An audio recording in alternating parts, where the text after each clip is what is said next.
সাম্প্রতিক সময়ে বাংলাদেশের ছাত্র আন্দোলন এবং ভারতের বিভিন্ন ছাত্র আন্দোলন নিয়ে গোটা উপমহাদেশে ব্যাপক আলোচনা হয়েছে। সোশ্যাল মিডিয়ায় অসংখ্য ভিডিও ভাইরাল হয়েছে। কেউ বলছেন ছাত্ররাই পরিবর্তনের শক্তি, আবার কেউ বলছেন আন্দোলনের ফলে সাধারণ মানুষের ভোগান্তি বেড়েছে।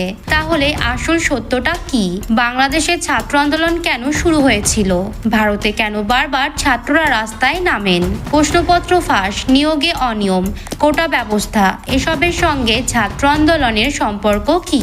আজকের ভিডিওতে কোনো রাজনৈতিক পক্ষ না নিয়ে তথ্যের ভিত্তিতে পুরো বিষয়টি সহজ ভাষায় আলোচনা করব, তাই ভিডিওটি শেষ পর্যন্ত দেখুন। প্রথম পয়েন্টটি হলো বাংলাদেশের ছাত্র আন্দোলন। প্রথমে আসি বাংলাদেশের প্রসঙ্গে।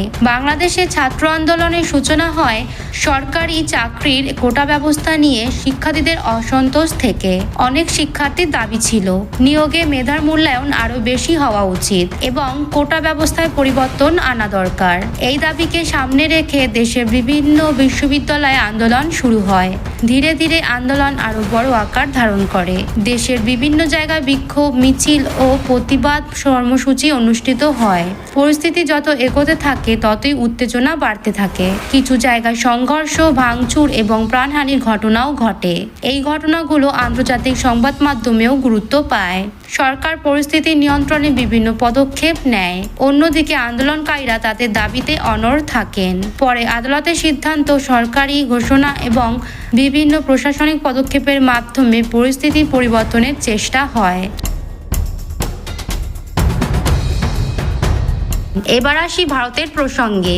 ভারতের ছাত্র আন্দোলনের ইতিহাসও অনেক পুরনো। বিভিন্ন সময়ে শিক্ষা, চাকরি, ভর্তি পরীক্ষা এবং বিশ্ববিদ্যালয়ের নানা সিদ্ধান্তকে কেন্দ্র করে শিক্ষার্থীরা আন্দোলনে নেমেছেন। সাম্প্রতিক বছরগুলোতে সবচেয়ে বেশি আলোচনায় এসেছে পরীক্ষার প্রশ্নপত্র ফাঁস। বিভিন্ন প্রতিযোগিতামূলক পরীক্ষা ও নিয়োগ পরীক্ষায় প্রশ্নপত্র ফাঁসের অভিযোগ সামনে আসে। এর ফলে লক্ষ লক্ষ শিক্ষার্থীর ভবিষ্যৎ অনিশ্চিত হয়ে পড়ে। অনেক পরীক্ষা বাতিল করতে হয়, আবার কোথাও পুনরায় পরীক্ষা নেওয়ার সিদ্ধান্ত হয়। এই ঘটনাগুলোর প্রতিবাদে বহু রাজ্যের শিক্ষার্থীরা রাস্তায় নেমে বিক্ষোভ করেন। তাদের দাবি ছিল স্বচ্ছ পরীক্ষা, দোষীদের বিরুদ্ধে কঠোর ব্যবস্থা, যোগ্য প্রার্থীদের ন্যায্য সুযোগ এবং ভবিষ্যতে প্রশ্নপত্র ফাঁস রোধে শক্তিশালী ব্যবস্থা। শুধু প্রশ্নপত্র ফাঁস নয়, চাকরির নিয়োগে বিলম্ব, ফল প্রকাশে দেরি, বিশ্ববিদ্যালয়ের বিভিন্ন সিদ্ধান্ত এবং শিক্ষানীতির বিরুদ্ধে ভারতের বিভিন্ন জায়গায় ছাত্র আন্দোলন হয়েছে। সরকার ও সংশ্লিষ্ট সংস্থাগুলি বিভিন্ন ক্ষেত্রে তদন্ত করেছে, নতুন নিরাপত্তা ব্যবস্থা চালু করেছে এবং কিছু ক্ষেত্রে পুনরায় পরীক্ষা নেওয়ার সিদ্ধান্তও হয়েছে। তবে এইসব ঘটনার কারণে বহু শিক্ষার্থী মানসিক চাপ, সময়ের অপচয় এবং ভবিষ্যৎ নিয়ে অনিশ্চয়তার মুখোমুখি হয়েছেন। দুই দেশের আন্দোলনের মিল।